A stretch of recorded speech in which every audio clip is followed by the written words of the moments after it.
सोचिए, अगर आने वाले 5 साल में भारत का हर गांव हाई स्पीड इंटरनेट से जुड़ जाए, अगर डिफेंस कम्युनिकेशन पूरी तरह मेड इन इंडिया हो जाए, तो सबसे ज्यादा फायदा किसे मिलेगा?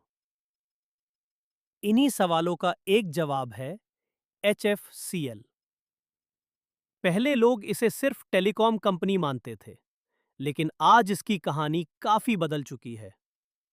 HFCL सिर्फ ऑप्टिकल फाइबर नहीं बनाती, बल्कि defence communication systems, military networks, 5G equipment, wifi solutions और स्मार्ट सिटी प्रोजेक्ट्स पर भी तेजी से काम कर रही है। सरकार भारतनेट फेज 3 पर हजारों करोड़ रुपए खर्च कर रही है। देश भर में लाखों किलोमीटर ऑप्टिकल फाइबर बिछाई जा रही है। इसके अलावा डिफेंस सेक्टर में सिक्योर कम्युनिकेशन की मांग भी लगातार बढ़ रही है। अगर डिजिटल इंडिया और डिफेंस बजट दोनों मजबूत रहते हैं, तो HFCL के सामने अगले कई सालों तक बड़े अपॉर्चुनिटीज रह सकते हैं। लेकिन याद रखिए, ये स्टॉक काफी वोलेटाइल रहा है, इसलिए तेजी देखकर एंट्री करने के बजाय वैल्यूएशन और क्वार्टरली रिजल्ट्स दोनों जरूर देखें। अब मार्केट पंच स्कोर HFCL के बारे में। टेलीकॉम के बाद अब चलते हैं उस सेक्टर में जहां सरकार हर साल लाखों करोड़ रुपए खर्च कर रही है। अब एक सवाल मैं आपसे पूछता हूं, जब सरकार हजारों किलोमीटर हाईवे बना रही है, मेट्रो प्रोजेक्ट्स बढ़ रहे हैं, माइनिंग प्रोडक्शन लगातार बढ़ रही है, तो सबसे ज्यादा कमाई किसकी होगी? रोड बनाने वाली कंपनी की, या वो कंपनी जो मशीन्स बेचती है? यहीं से शुरू होती है एमको इलेकॉन की कहानी।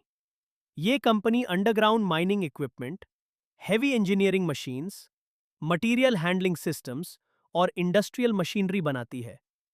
भारत में कोल प्रोडक्शन लगातार बढ़ाने की कोशिश हो रही है। इंफ्रास्ट्रक्चर कैपेक्स भी हर साल नए रिकॉर्ड बना रहा है। ऐसे में एक्सकवेटर्स, माइनिंग लोडर्स, ड्रिलिंग इक्विपमेंट और हेवी मशीन्स की डिमांड बढ़ सकती है।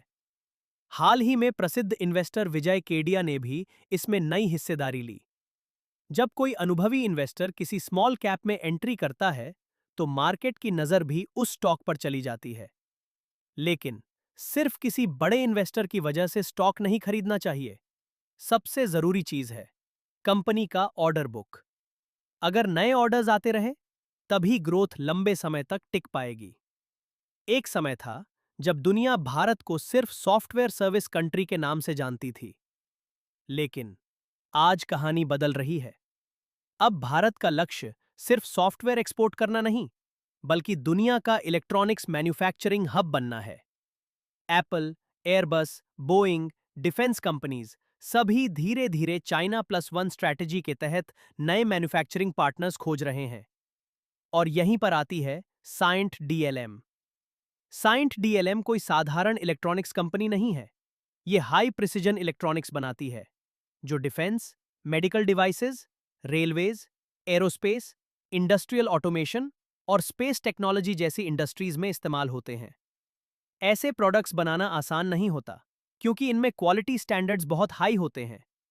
इसी वजह से कंपटीशन भी कम है और मार्जिन्स बेहतर रहने की संभावना रहती है। अगर make in India, PLI scheme और इलेक्ट्रॉनिक्स एक्सपोर्ट आने वाले वर्षों में बढ़ते हैं, तो साइंट डीएलएम जैसी कंपनीज को बड़ा फायदा मिल सकता है।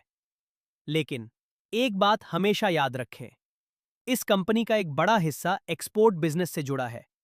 अगर ग्लोबल इकोनॉमी कमजोर होती है या US और यूरोप में डिमांड घटती है, तो ग्रोथ की रफ्तार भी धीमी हो सकती है। अब मार्केट पंच स्कोर।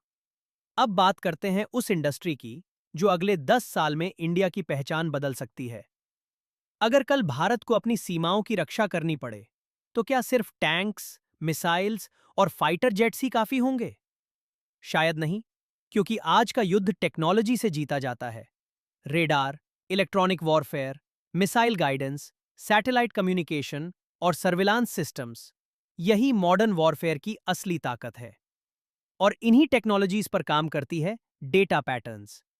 ये कंपनी डिफेंस इलेक्ट्रॉनिक्स की दुनिया में तेजी से अपनी पहचान बना रही है। ISRO, DRDO, Indian navy, Indian air force जैसी संस्थाओं के लिए एडवांस्ड इलेक्ट्रॉनिक सिस्टम्स तैयार करती है। भारत लगातार डिफेंस इंपोर्ट्स कम करके made in India defence systems पर जोर दे रहा है। डिफेंस बजट हर साल बढ़ रहा है। प्राइवेट कंपनीज को भी बड़े प्रोजेक्ट्स मिल रहे हैं। अगर यही ट्रेंड जारी रहा तो डेटा पैटर्न्स आने वाले वर्षों में इस बदलाव का बड़ा लाभ उठा सकती है। लेकिन एक बात ध्यान रखें, मार्केट को पहले से ही इस कंपनी से काफी उम्मीदें हैं। इसी वजह से इसका वैल्यूएशन कई बार महंगा दिखाई देता है। अगर रिजल्ट्स उम्मीद से कम आए तो स्टॉक में तेज करेक्शन भी देखने को मिल सकता है। मार्केट पंच स्कोर क्या कहता है?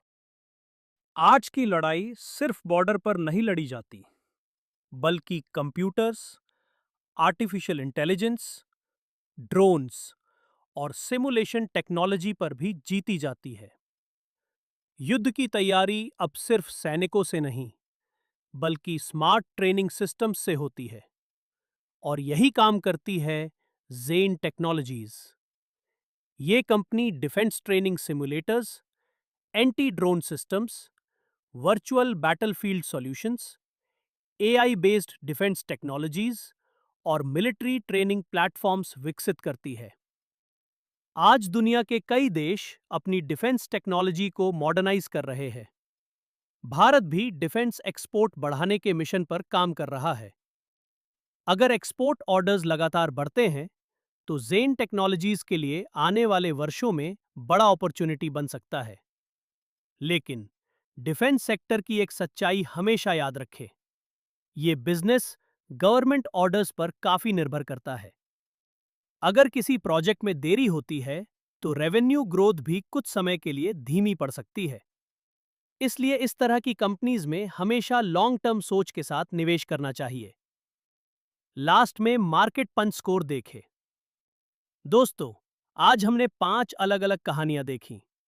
HFCL, डिजिटल इंडिया का भविष्य; इम्को इलेकॉन, इंफ्रास्ट्रक्चर की ताकत; Cyient DLM, electronics manufacturing revolution; Data Patterns, Bharat की defence technology; Zen Technologies, future warfare.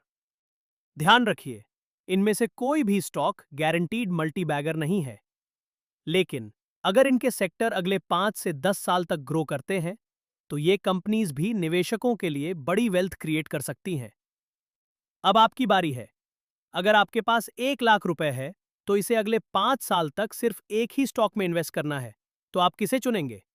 HFCL, Imco, Elecon, Cyient, DLM, Data Patterns, Zen technologies.